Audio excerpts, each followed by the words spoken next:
This is the Economic Club of Florida, a distinguished platform for discussion of the major national issues of the day. On today's program, transportation security expert Rob Quartel on the state of the U.S. maritime industry and the impact of the Jones Act. Consumers basically pay the price, and nationally, all of us pay about 4 cents more per gallon of gasoline because of the Jones Act, because of the restrictions it puts on moving oil around the U.S. Good afternoon and welcome to the 527th in our series of distinguished speaker programs. I'm Harvey Bennett for the Economic Club of Florida. We're very honored today to have with us Rob Quartel, the executive chairman and founder of NTELX, a management consulting firm focusing on risk analytics and support solutions. He works with early-stage companies on business strategy and execution, in addition to broadband and maritime interests. Rob, welcome. Thank you. Rob, you're also a former commissioner with the U.S. Federal Maritime Commission, which has overseen our country's maritime commerce since 1961. When you were with them, you actually led an effort to abolish the commission. Why?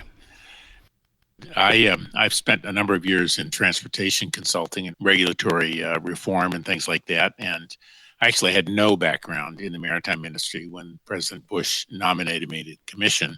And I managed to have a Coast Guard assistant assigned to me in the early days, and he really kind of tutored me on the maritime industry. And what I discovered, no surprise, is that the industry was driven by the transportation providers and not by the customers. And if you think about most industries in American business, most of us in business care a lot about our customer, but I have to argue that I discovered that the structure of the industry was really aimed at taking as much money from the customer as possible. And then the structure of the industry writ large was that it was run by legal cartels, international cartels, and the United States really couldn't be a participant because we had no significant fleet, although we participated a little bit there. And it was pretty clear to me that the consumers lost. So I both tried to deregulate the industry and get rid of the commission itself as the first step towards that. Now, there's something called the Jones Act, which seems to be central to this, and I know you're going to get into this in your presentation today. Tell us about the Jones Act and the role that it plays and what you think needs to be accomplished here. There are really two maritime agencies in the U.S. government. One is the Maritime Commission, on which I sat, and which regulates commerce per se, primarily international commerce, which again is all on foreign ships these days. And then there's the Maritime Administration, which is their job is to support the industry, whether it's through subsidies or other breaks or research or things like that. And they were created, as was the FMC, under a version of the Merchant Marine Act of 1920. So the Merchant Marine Act of 1920 was a law that was in response to failures going into World War I, when we had no commercial fleet and insufficient shipbuilding. And we came out on the other side with lots of ships and shipbuilding, but and probably the largest fleet on the planet at the time after World War I. So the law was written to both try to encourage the growth of shipyards in the U.S., number one, and number two, to create a commercial fleet that could be used in time of war, and three, to have jobs on those ships that could help man ships in war as well as commerce. And a key provision of that law was Section 27, which most of us in the industry consider to be the Jones Act, which requires essentially that in order to sail a ship from one port or one part of the United States to another, you need to be, the ship needs to be built in the U.S., owned and operated by Americans, and manned only by Americans. And it is unique in transportation law in the United States. If you think about it, airlines can buy their planes from anywhere on the planet. Trains can be bought from anywhere on the planet. And in fact, it was just announced today that the French train is being delivered to Amtrak, which is essentially a U.S. joint venture private rail. and trucks can be bought anywhere, and so on and so forth. But in the maritime industry, you have to buy them in the U.S., and that has had the effect of destroying the U.S. merchant fleet, and along with it, the merchant marine jobs, and along with it, the commerce in domestic trade. All we have are tens of thousands of barges, which are slow, but they serve a great purpose. But we have no deep draft ships to run goods to and from ports, or to take them off big ships and move them between ports and things like that. But there are people in the industry who believe with all their might that this is the only thing between them and the end of their jobs. But to put it in context, we've dropped from about 65,000 jobs a half century ago to fewer than 650, if we even that many. So what's the solution here in your mind? Well, I think the solution is to allow American companies to buy ships anywhere they want to buy them, just like trucks, trains, and planes, and put them into service under the U.S. flag. You really wouldn't have any changes in terms of the people on the ships. The law in transportation is that for companies operating solely inside the U.S., they have to have American labor primarily, although you can have some foreign labor. But they'd have to be registered as a U.S. company. And the biggest cost component going in, the CapEx, is the cost of these ships. And then because they have essentially monopolies or duopolies, there's the two ships companies sailing to Puerto Rico, one to Hawaii, two to Alaska, one to Guam. Consumers basically pay the price. And nationally, all of us pay about 4 cents more per gallon of gasoline because of the Jones Act, because of the restrictions it puts on moving oil around the U.S.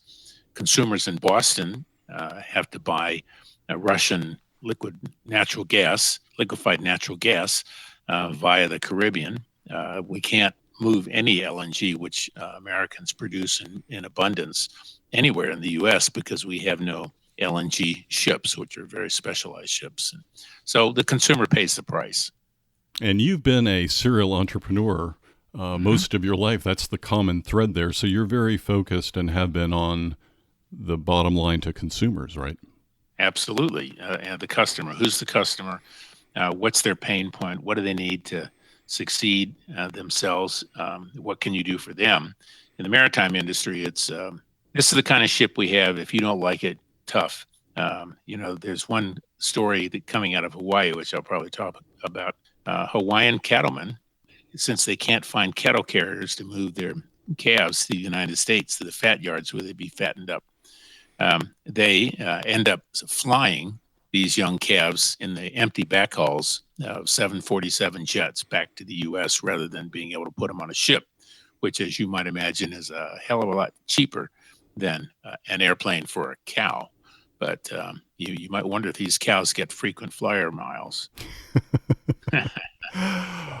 Rob Quartel, thank you. Rob Quartel of NTELX. We certainly look forward to hearing your formal remarks, learning more about the U.S. maritime industry and the impact of the Jones Act. All right. Enjoy it. Thank you. Now, here's Charlie Ranson, member of the Economic Club of Florida and managing partner of Ransom & Associates, with our formal introduction. Today, we are privileged to welcome Rob Quartel, a former member of the U.S. Maritime Commission appointed to that position by President George H.W. Bush. Rob is an internationally recognized expert in matters related to national maritime and transportation security policy, and he will shed light for us today on the state of the U.S. maritime industry as it relates to Florida's economy and to our national defense preparedness. Rob is a highly successful entrepreneur with experience in the startup of more than a half dozen companies, and he is also a dedicated public servant. Years before artificial intelligence invaded our public consciousness, Rob founded, and he served until recently as chairman of, NTELX Incorporated. Based in McLean, Virginia, NTELX provides advanced autonomous decision support technologies and applied risk and decision analytic tools that are widely deployed across a broad spectrum of business interests, including homeland security, legal compliance, food and product safety, and business performance. Rob is a ninth-generation Virginian, but he also is one of us, a Floridian. Rob's family moved to the Orlando area when he was a child, when his father came down to be part of the fledgling U.S. space industry, and he graduated from Edgewater High School before moving on to Rice University with aspirations of becoming an astronaut. Rob realized shortly thereafter that he did not enjoy flying, and so that short-circuited that goal, and he became a biology and environmental sciences major at Rice University. From there, he became a charter class member of Yale School of Organization and Management. Rob has also served on White House staff. He has been a senior policy advisor to 2 presidential campaigns, and twice he has sought public office in Florida to represent the U.S., to represent Floridians in Congress, first in 1982, running against Bill Nelson for a congressional seat, and subsequently in 1992, in a U.S. Senate campaign where he contested the Republican primary against Bill Grant. In that contest, Rob was endorsed statewide by 21 of 23 public daily newspapers. It is now my pleasure to introduce Rob Quartel to this meeting of the Economic Club of Florida to enlighten us on the challenges, the obstacles, and the opportunities that affect this industry that is so essential not only to the U.S., but to the state of Florida. Rob, welcome to Tallahassee from your home in Gwynns Island, Virginia. Thank you. Thank you so much. I'm delighted to be here. I wish I were in Florida today. It would be a lot warmer. We're having one of those 70-degree days. I'm delighted to be here. Just a little bit of history. Where I am sitting today was the heart of the maritime construction industry in the up till about 1850. We have very tall pine trees up my window, about 110-foot straight tall pine tree, which could be, which would have been used for mast. But in the 1850s, so in the 1850s, the U.S. was one of the biggest shipbuilders on the planet, and this area of the country on the Middle Atlantic was one of the biggest shipbuilding areas in the United States. But then came the advent of steam and paddle wheels and everything else, and that was the end. And it was sort of represents the way shipbuilding has gone in the United States too, which is it has ups and downs, but in fact, we're pretty pathetic at shipbuilding, and all for reasons which I'll talk about in a few minutes. Florida is a maritime state. I think we all know that. It's the value of imports and exports through all of the international gateways in the state is upwards of about $160 billion annually. Waterborne trades just under $100 billion. 15 deepwater ports, about 115 million tons of cargo, almost 40 plus million tons of increase in imports, roughly 19 million cruise passengers, and as I said, about $100 billion in value of trade, and just under about 1 million jobs in the state of Florida are associated with the maritime industry. What I'm going to talk about today is a little bit about international trade and a little bit about Florida, but mostly about a law which is the thorn in the side of consumers and business people all across the country, and in a handful of places in particular, Puerto Rico, Alaska, Guam, but which exists for reasons which are somewhat different than what we are told by its supporters.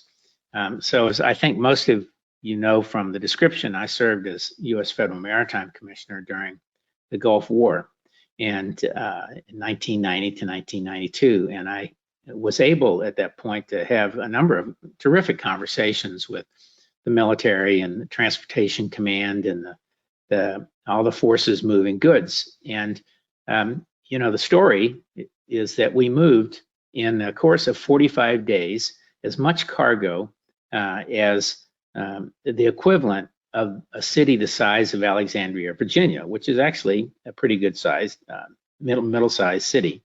We like to believe, or at least the Merchant Marine likes to believe, that there was a vast armada of American ships doing it. American ships and sailors, and most of these were Jones Act, and I'll tell you about that in a second, was hugely successful. But in fact, our Merchant Marine was only a small part of that vast sea lift of almost 500 ship movements.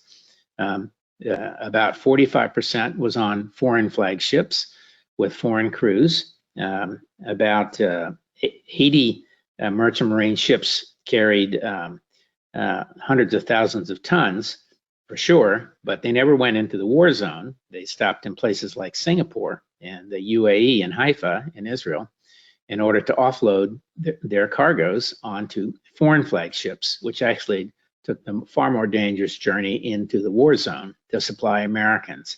So while the sea lift was a massive, massive success, really the biggest in history, our Merchant Marine was a distant piece of that. And the law I'm going to talk about today, which its supporters say is for the benefit of creating a vast and mighty American commercial fleet available for use in times of war to provide shipyards available at a moment's notice to build ships, was barely there. Out of those 400 and some trips, only one Jones Act ship actually went into the war zone itself, and about 8 or 10 got part of the way and offloaded onto other vessels. So that is a massive failure. So what is the Jones Act? The Jones Act was, its supporters like to say, is really the oldest law on the American books. The first law passed by the Continental Congress was a law governing shipping in the United States coastal waters. And it required essentially that most of those ships be U.S. flagged, meaning they had American sailors, American ownership. But the Jones Act itself is a section of a little section of a big law, the Merchant Marine Act of 1920, which reached its 100th birthday last week, which, among other things, it was mainly written after World War I. And I'll tell you why. As we approached World War I, there was no longer a substantial American merchant marine. We had lost out to competitors from other countries. And so we really had to rebuild the whole thing, lock, stock, and barrel. We bought ships off the world market. We built ships. We threw them into the war. And by the end of the First World War, we had one of the biggest fleets of ships in the history of the planet. And so the Congress tried to figure out what to do with them and how to recreate this merchant marine system, which didn't exist. And so they addressed shipbuilding. They addressed the need for what they call a ready reserve. The thesis was that if we had a merchant marine with lots of ships floating around the planet, when we had a war, they would be available for us to be able to move cargoes. And of course, it would also have sailors for use in the war and everything else. So they created the Merchant Marine Act of 1920, which, among other things, subsidized shipyards and created a variety of tax devices and other things. One section of the law, the Jones Act, Section 27, was specifically written, which pulled a lot of pieces of that together in what has become one of the most onerous and useless provisions of any law that I can think of. And for those of you who think of Washington as the swamp, I actually do a radio, a podcast called "Explaining the Swamp," and this is without a doubt one of the worst things that ever came out of it. But in any case, the Jones Act essentially requires that in order to sail a ship from one point in the United States to another, not just a port, but a point, and that becomes important later on for those of you in energy and interested in the environment and things like that, you have to be in a ship built in the United States, owned by American company, manned by American sailors, and that is a provision which is unique across the planet. Many countries require that their coastal trades be on vessels that are owned and manned by their own sailors, although very few would say 100%. Most of them have a mix. You can have a mix of foreign crew in that, but almost none, and certainly no major seafaring nations require that you have the ship built in that country. And there's a reason for that, which is ships are expensive, and like many capital assets, there are places that build them well and places that don't. So I'll return to that in a bit too. But supporters of the law say that it was for national security purposes. And in fact, the section itself really wasn't written for national security purposes. It was written by Senator Wesley Jones and inserted on the floor of the Congress without a debate or committee hearing, and passed by voice vote. And he did it because he was from Washington State, had a railroad and shipping companies coming out of Seattle that wanted to compete up to for the Alaskan trade then. And again, this is around 1918, 1920, after World War I. And they found that they were competing with Chinese ships. So Chinese ships could sail to Alaska from across the ocean much cheaper than the ships who started out in San Francisco. So he wanted to preclude them from going up to the territory of Alaska. And then some ships, in order to get around the existing law of the time, were sailing up to Canada and putting the cargo on a train and then moving it to Alaska from there. So he wrote this specifically to preclude all competition with his ships and his railroads coming out of the Pacific Northwest to Alaska. And Alaskans noticed and considered it a set of chains and called it that for years and years. And it's still highly contentious. Alaska's politicians, ranging from the late Senator Ted Stevens to Sarah Palin, have all decried the Jones Act. Governor Wally Hickel, who was in the Nixon cabinet, Secretary of Interior, hated it. And about 20 years ago, when we formed a coalition to revise the act, Wally Hickel was one of the first to jump on board. Ted Stevens, on the other hand, acted like a typical politician, which is when he was in Alaska, he decried the law and about what it did to Alaska, mainly raising prices and restricting crude oil exports. And then when he went back home, then he went back down to Seattle where the lobbyists were and raised himself a ton of money. So that is the story of politicians in a nutshell. So, you know, what the supporters of the law like to say is that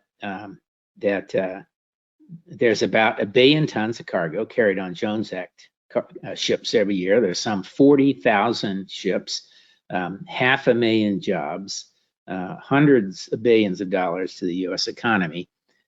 And what they forget to tell you is that, in fact, it does none of these things. And they like to tell you it's a mainstay of national security. Well, so the Merchant Marine Act of 1920, plus the Jones Act, intended to build up a new big fleet in shipbuilding.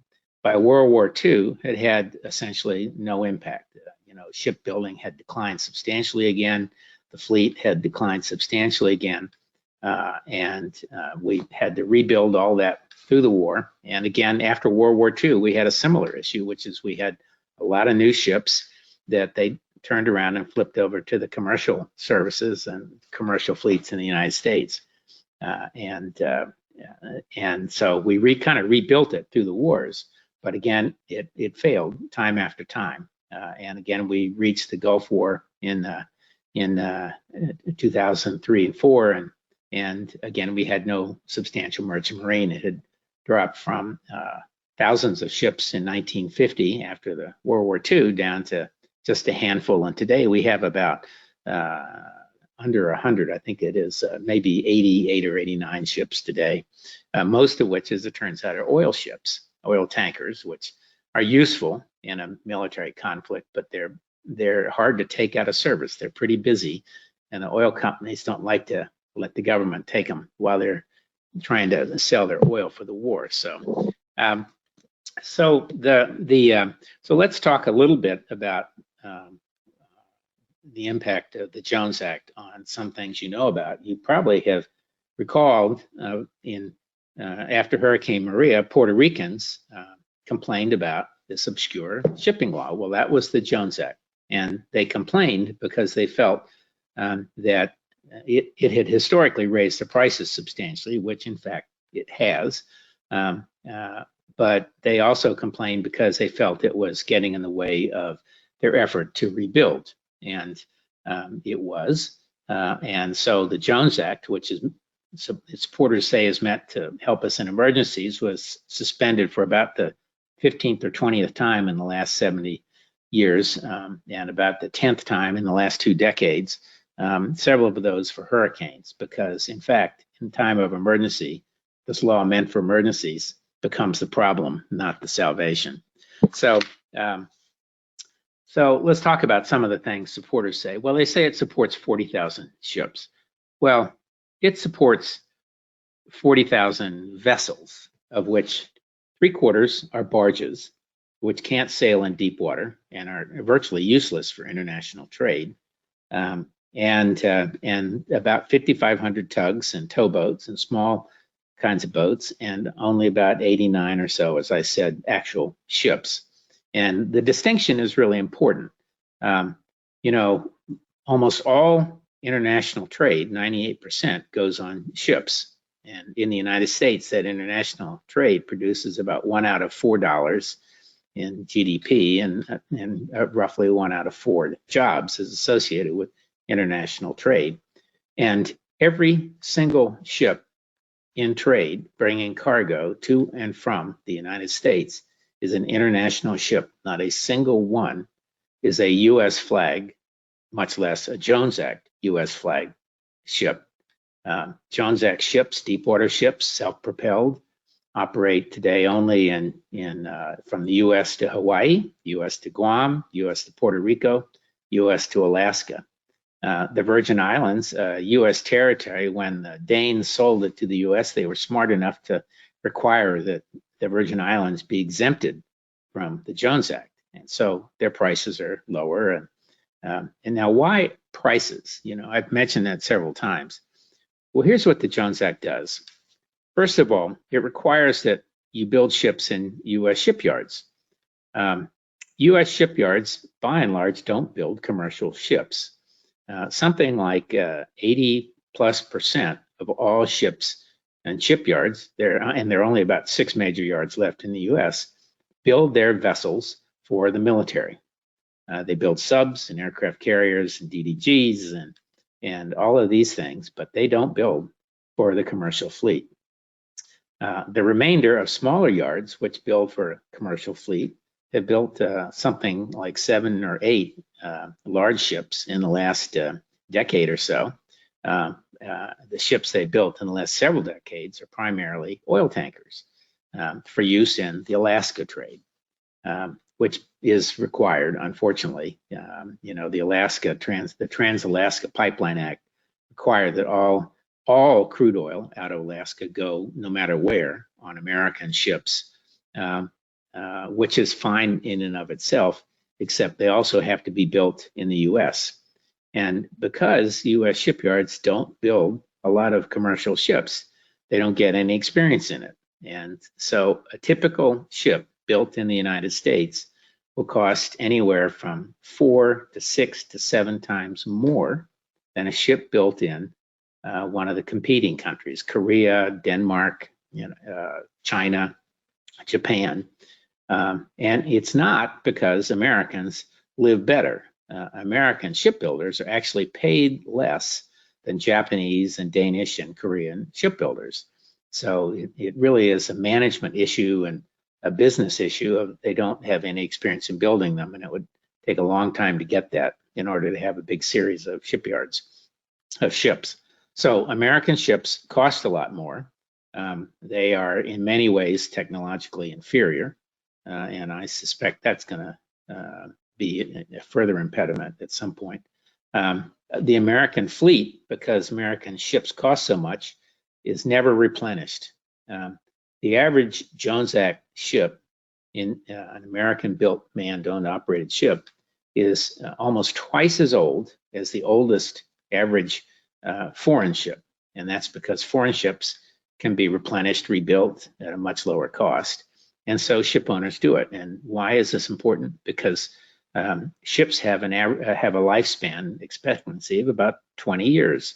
And if they go longer than that, they become less and less safe, and the engine technology and fuels and all of these things also make them environmentally inferior. So first of all, the issue in price is ships cost a lot in the United States.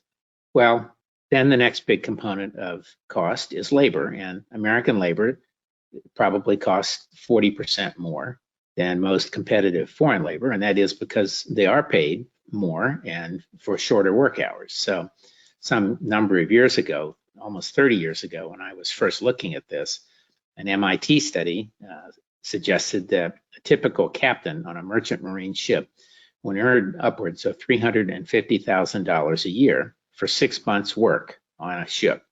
And that included all of his benefits. So that's a pretty hefty pay. And a merchant mariner will earn upwards, just a seaman style merchant mariner, not an officer, could earn upwards of $100,000 or more, again, for about 6 months' work. Now, it's dangerous and nasty work, but they are paid more than most crews. Most crews from around the world and most ships from around the world are paid somewhat lower wages, of course. So again, why does it cost more to ship in a Jones Act ship? Well, because ships cost more to build, because we're not good at it. Number two, because our crews are more expensive. And frankly, number three, because the fact of American ownership and the fact that you're required to buy it in American yards and it's so expensive means that banks don't like to finance American ships. So, you know, if you're out there buying a small container ship for $100 million well, actually a small container ship might be $35 to $50 million, or an oil tanker, $35 million, somewhere else in the world, banks are happy to finance that. But when you go and say, I want to buy and sell the same ship for over 3 or 4 or 5 times that price, they don't want to do it. So the Jones Act adds costs all across the economy, but most particularly in energy. So when you go to the gasoline, get gasoline for your car, you're paying anywhere from 2 to 3 to 4 cents more per gallon, directly attributable to Jones Act costs of shipping. If you live in Puerto Rico, you pay substantially more, and it's been estimated 20 to 60% more depending on the goods in Puerto Rico. The same thing in Hawaii for goods coming from the US. So now, this is an interesting twist. Jones Act supporters do things, they do a lot to misdirect the conversation.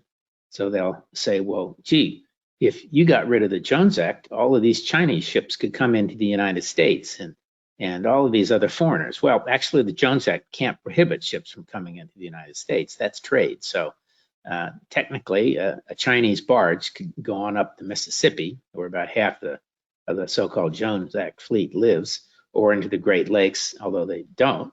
A Jones Act ship can go, a non-Jones Act, a Chinese ship, British ship, whatever, can go anywhere in the United States because that's how we do trade. They just can't carry cargo from one point to the other, which reduces the economic viability of shipping. So all of these costs make shipping a lot more expensive than it is in international trade for those who have to live by the Jones Act. So you don't see coastal ships coming up and down the coast of the United States that are American. You don't see really super container ships coming in because they require what's called lightering. The largest ship on the planet today is bought by an international company, OOCL. It is 2,400 feet long, almost half a mile. It's 350 some feet wide, carries 21,000 20-foot equivalent containers, and it has a draft of about 16 and a half meters, would be 30, 48, almost 52 feet basically. And there are not many ports in the United States that can handle that, and certainly none in Florida. But if they could, they would need to take the containers off of that ship and put them on smaller ships, which would then distribute them up and down the coast and to other parts of the nearby world, which is the way it works in every other country in the planet except in the United States, because we can't afford to build ships that are solely for the purpose of redistributing containers from big ships. Here what happens is the container ships, which are about half that size, are now coming in to ports in the US, a handful of ports, 10,000 containers. And those containers are offloaded onto trucks and trains and then redistributed around the country. And that sounds pretty logical. We're pretty used to that. But in the rest of the world, shipping is the cheapest means of transportation, which is why they redistribute them by ships first and then trucks and trains second. So the funny thing about the Jones Act, which is supposedly meant to save shipping, is that in fact, it actually takes cargo off of ships and puts them on trucks and trains because it's too expensive to carry them on Jones Act built ships. So what about time of war? And I'm going to pull this to a close pretty quickly here because I think my goal here is to tantalize you a bit and to talk about answer questions, because that's really more fun, because there's an aspect of this which sounds like, well, why shouldn't we require that we build ships here and have American sailors and all the rest of that? And I mean, how do we make America great again if we don't do that? In fact, it doesn't make us great. It actually undermines other industries. So the Jones Act shipping costs have gotten so high that you need various kinds of ships for various jobs. So you know about oil tankers, and now you know about container ships. But you probably didn't know that there are ships that are specialized to carry salt, and there are ships specialized to carry minerals and metal, and there are ships to carry cattle and grain and all that. Except we don't have any of those anymore. We don't have cattle carriers. We don't have grain carriers. We don't have salt carriers at a decent price. So all of those industries have stopped carrying,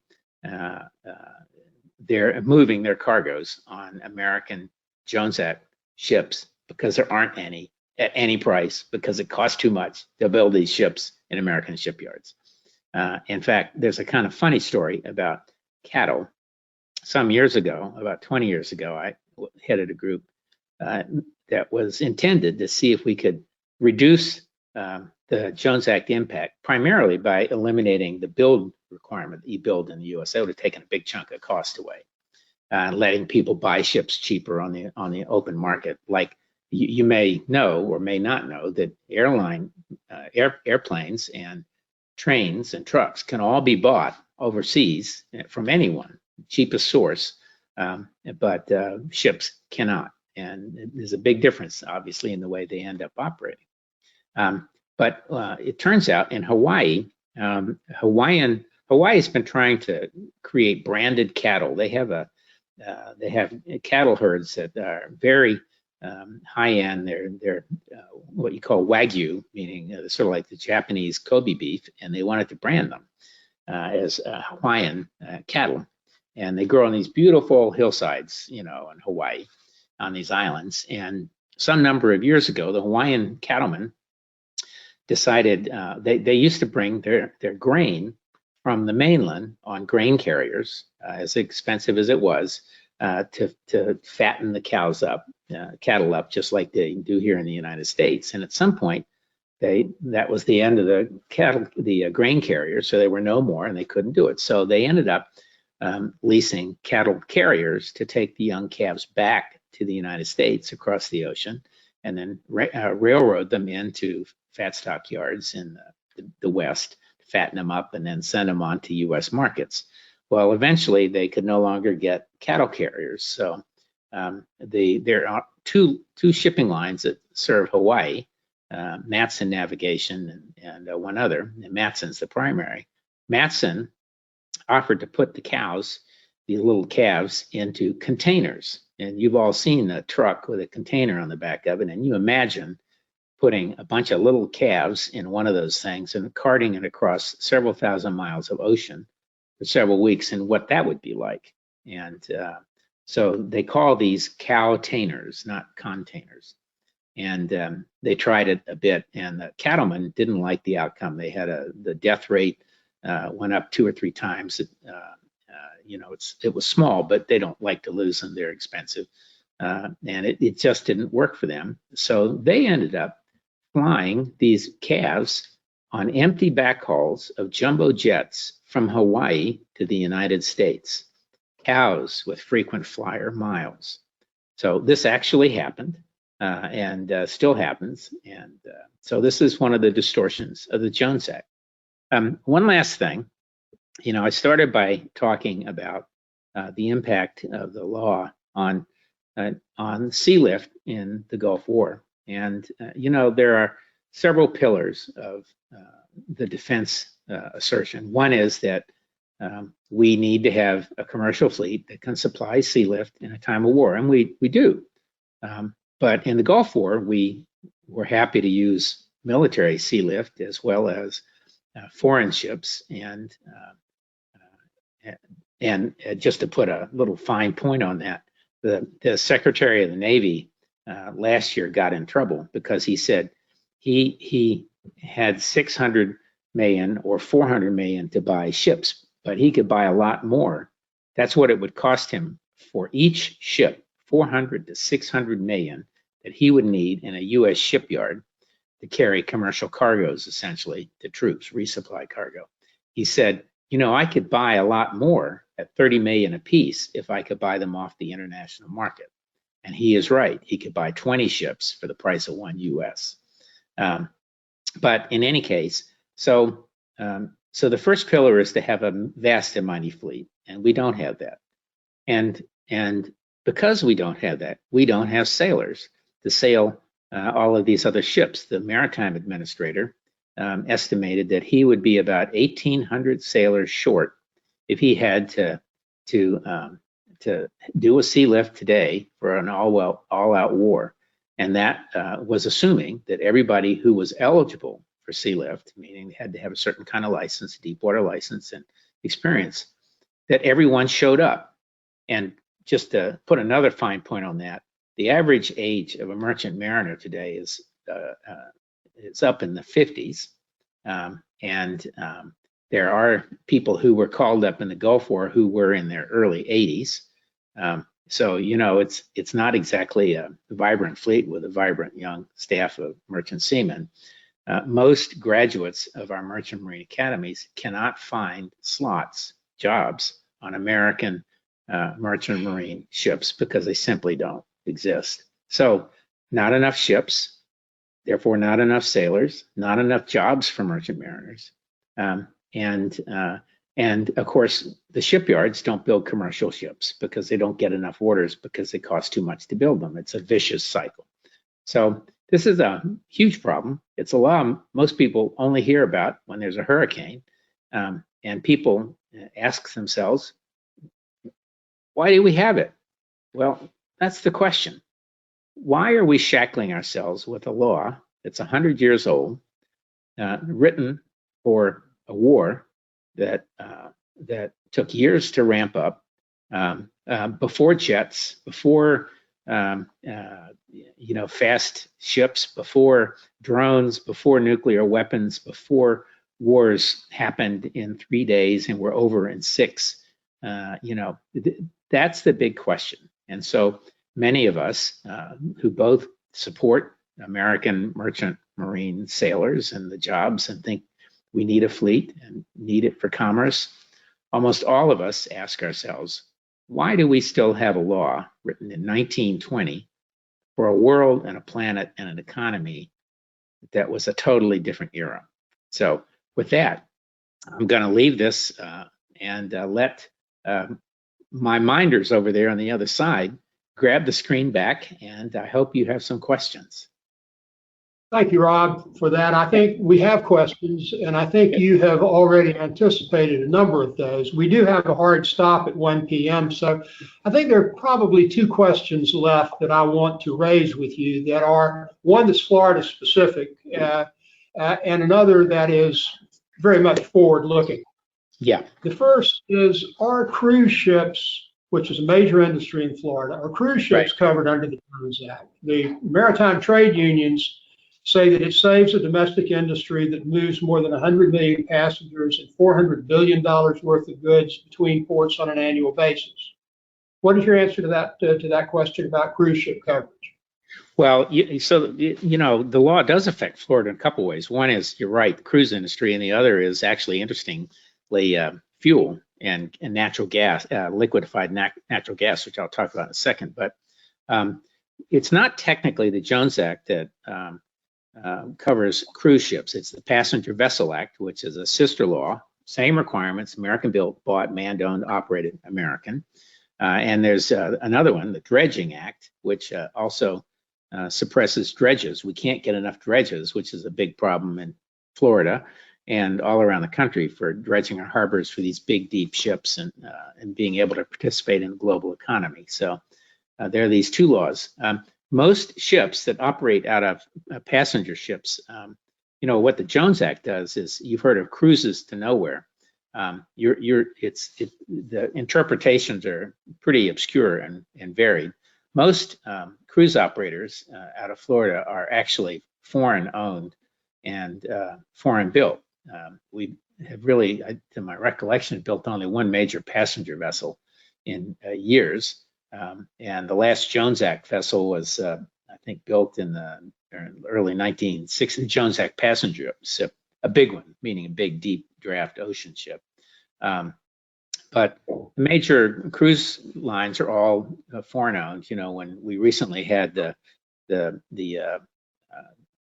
CARES Act after, in response to the COVID-19 crisis, you probably read that these companies could not get money for their employees, even though they're employing a bunch of Floridians and others, because the companies themselves are owned by international interests. And they do that because they can't afford to buy American ships. So they do all sorts of things to get around the law. And I mentioned LNG. Florida is out of Jacksonville is one of those places. Crowley is a maritime company, American Jones Act company that operates in Florida and the Gulf Coast and oil tankers and other things. But they also operate ships that go to Jones Act ships that go to Puerto Rico, and they like to tout that they have LNG ships. Well, LNG is a big deal, because we cannot, in Boston, they cannot get American LNG. LNG production in the U.S. has skyrocketed. It's a clean fuel. We like to use it, but we actually have to import it in most parts of the United States and export what we make, because we don't have any LNG carrier ships, very big specialized ships that cost $300 or $400 million in the best of circumstances that qualify for U.S. flag or Jones Act, because we're not building them here in the U.S. And Crowley likes to say that they're an LNG system over there, and that's about 1,000 cubic meters or something on their ships, but it's 1,000 times that on an actual LNG tanker. So you've talked about obsolescence and the high cost of the U.S. fleet and other related issues. Given your vantage point, do you see anything on the technology front that you think is promising?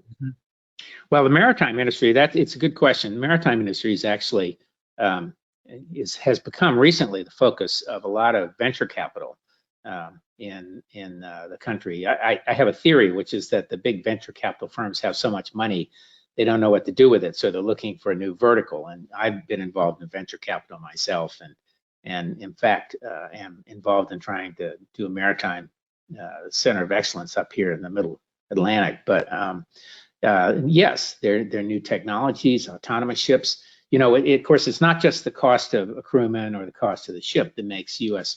ships not so competitive. We our manning laws, most U.S. ships have to have 21 sailors on them.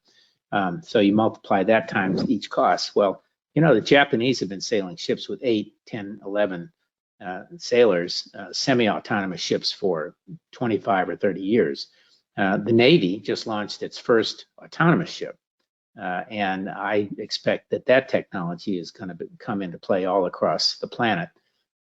So meaning that you won't have to have necessarily a crew, although I suspect most companies will want to keep some crew. But we're also seeing a lot on clean fuel. The industry has made a major effort to reduce SOx and NOx pollution.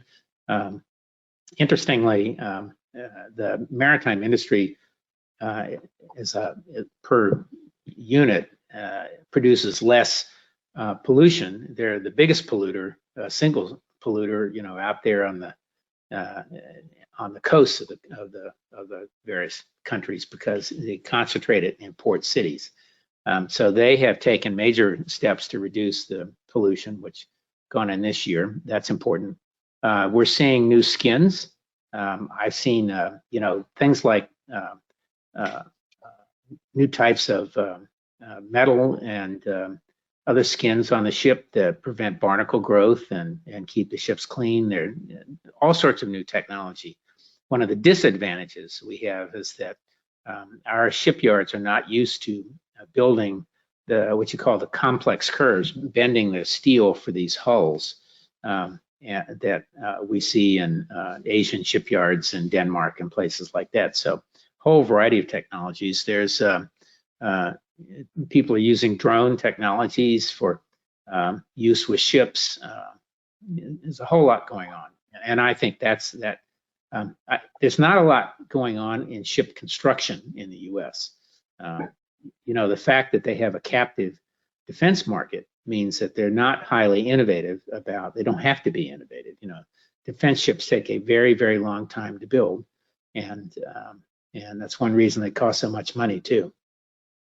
Okay, I think we've pretty well wrapped it up. Rob, thank you so much for sharing with us your experience and your expertise and your observations on this. Well, and I want to recommend to everyone at the club that they pick up a book called The Matthews Men, which talks about that. It was written 2 or 3 years ago. That's my county here is Matthews County, and more merchant mariners died per capita here than in any other part in the United States and than any other service.